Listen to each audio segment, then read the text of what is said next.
Welcome to another State of the Game with Nikki Batgirl D'Angelo. Well, I'm back in an old game, and mainly because I got home last night from work and I had a migraine. My head was beating and I couldn't get rid of it. The Imitrex didn't help, and it was, well, I've been suffering from cluster headaches for years and years, and they've been gone for a while, but the last few months I've been suffering from them a little bit more.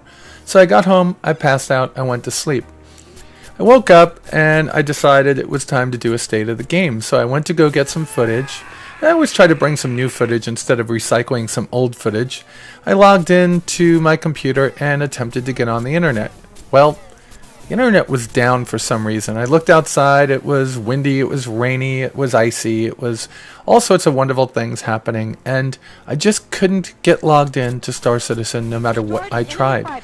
I reset my router, I did all the things that you would normally do, and the last thing I was going to do was use my hotspot, my iPhone, to connect to the internet to play Star Citizen, because that would just be horrible.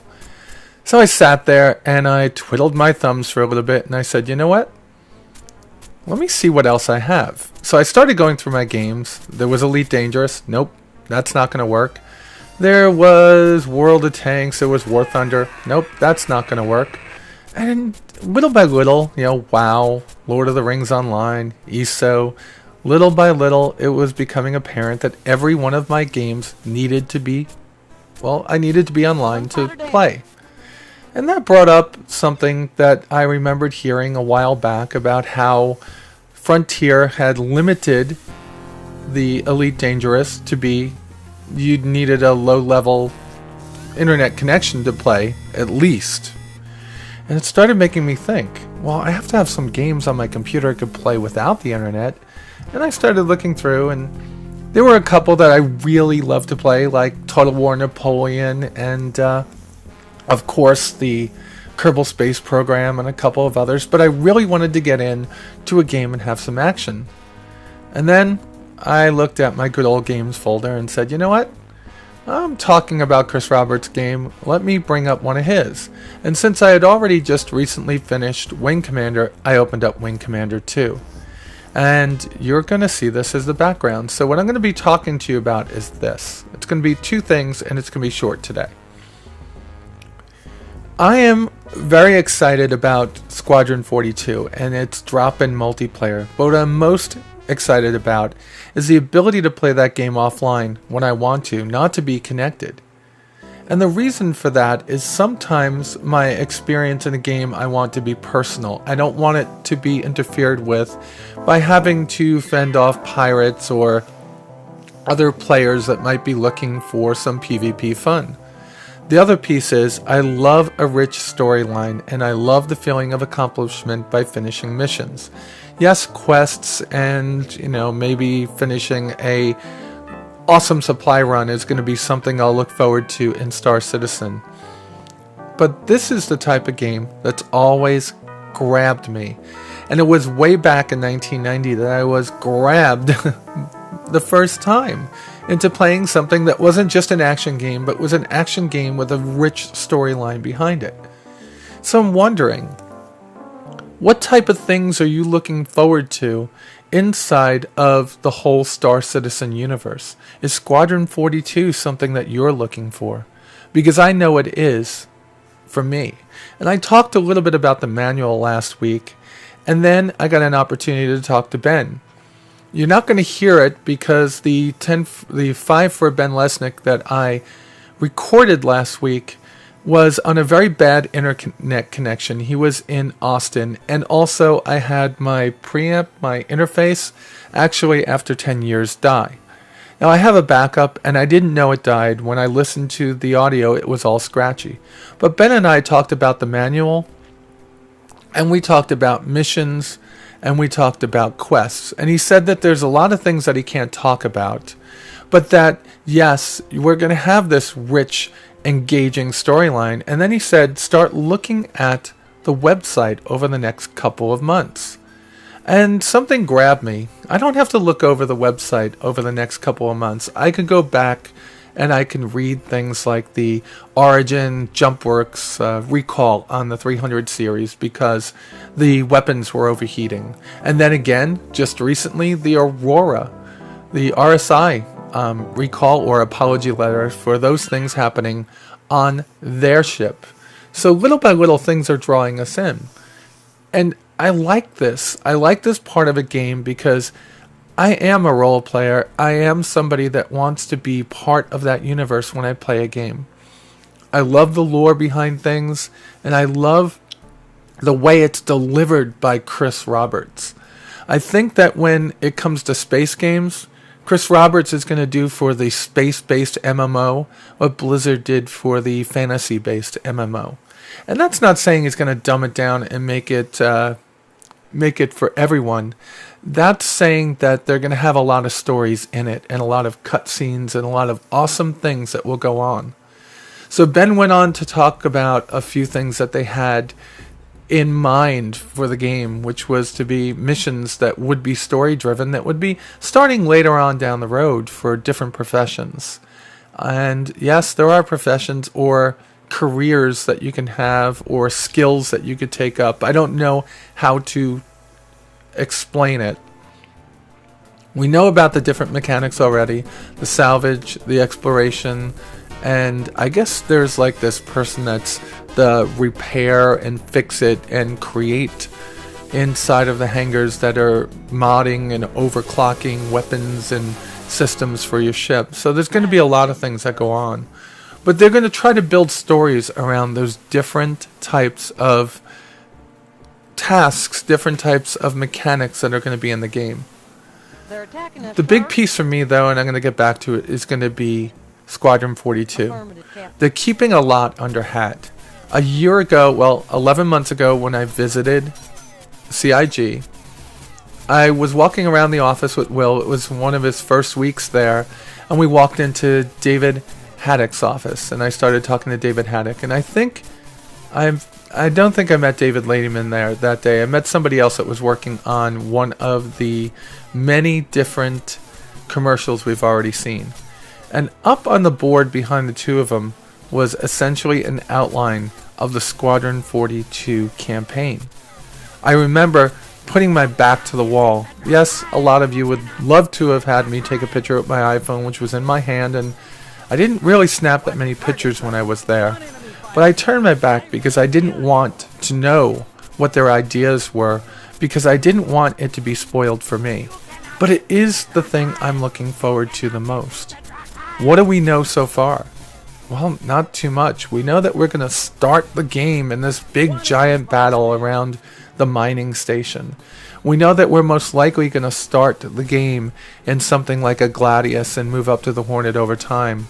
We know now that we're going to be on many different ships. Many different capital ships are going to be in our, part of our career in the first 10 missions. And remember, Squadron 42 is going to be a few campaigns. It's going to be 50 missions in all and 10 mission episodic seasons, I guess. That's something that I'm not sure of, if it's going to be 10 each or if they're going to have more in some and less in others. But that's pretty much the idea. But for me, I want there to be a very seamless crossover from the game, Squadron 42, into the persistent universe. So when I do things, I do find out about it as I talk to different NPCs. Hey, you're the one that helped save the Tiger's Claw, or you're the one that lost the Tiger's Claw. I don't think they're going to have a Tiger's Claw in the game. It's just something that I would love to hear. And I'd love to be able to talk to a bartender that might be there and say, hey, weren't you on the such and such? I was there too. I knew of you, but I'm looking for these rich, engaging, and immersive pieces of the game.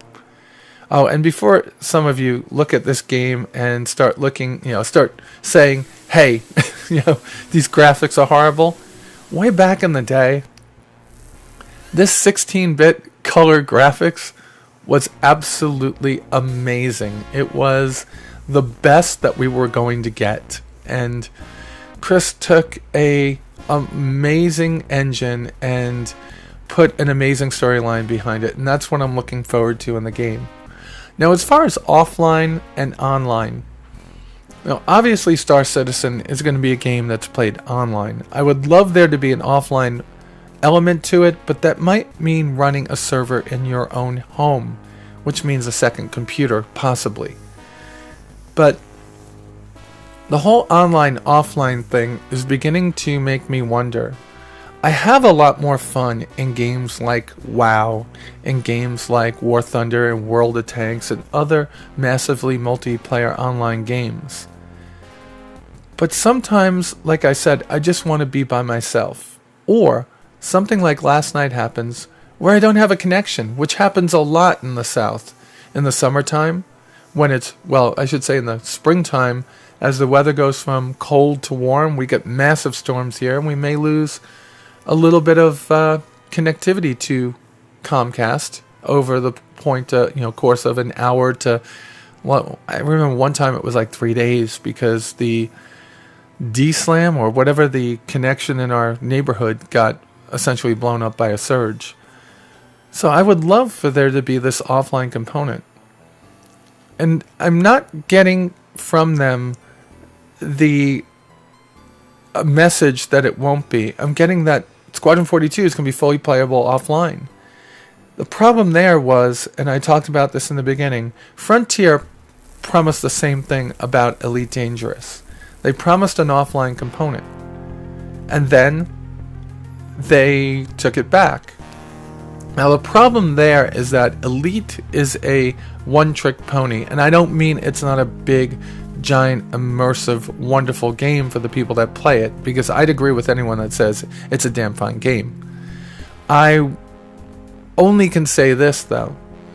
They are just about being that online. The offline component actually affects the online component.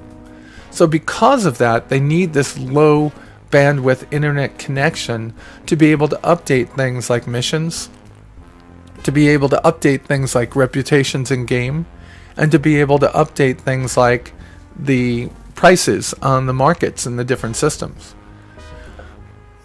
The reason for this is that it is only this big, massively multiplayer game. There isn't an offline component with this rich storyline that you see here. At least there isn't yet. Now, Elite did have a storyline in the beginning. Essentially, you were a pilot that was left with a ship, and you were supposed to go out there and make your name. Well, you made your name by upgrading your ship continuously and following storylines a little bit through the missions that you took. It was nothing like this. Nothing like this. And I think that's where I'm not so upset that Elite couldn't do it, because they don't have the story-driven architecture that something like Squadron 42 is going to have. So with Squadron 42, you could have this offline component that you don't need to be online for, and I really like that, and that's something that I'm going to look forward to. Alright, so those are the things that I've been thinking about this week, and honestly, it was just something that made me think while I was sitting around last night, unable to play, and you can go back to the beginning to see what I mean. So right now, I gotta right a wrong, and that righting that wrong is going to be very simple. I last week gave away a Omega Racer, the Mustang Omega, to Jack London. Jack London contacted me and said, "Hey, I think your email's still messed up. I never entered the contest." Thank you very much, Jack. I think that you are one of the more honest people I've met in the gaming community, because that's a $65 ship that you gave up, and I made the mistake of. So thank you so much for being as honest as you were. I think that you need kudos. I'm not saying that there aren't a lot of people that are honest out there. It's just that the honest people are few, and not few. The honest people are, well, let's just say I've seen a lot. I just don't. Alright, I'm starting to bumble my words. Don't take any offense to what I said, but thank you very much, Jack, for being as honest as you were.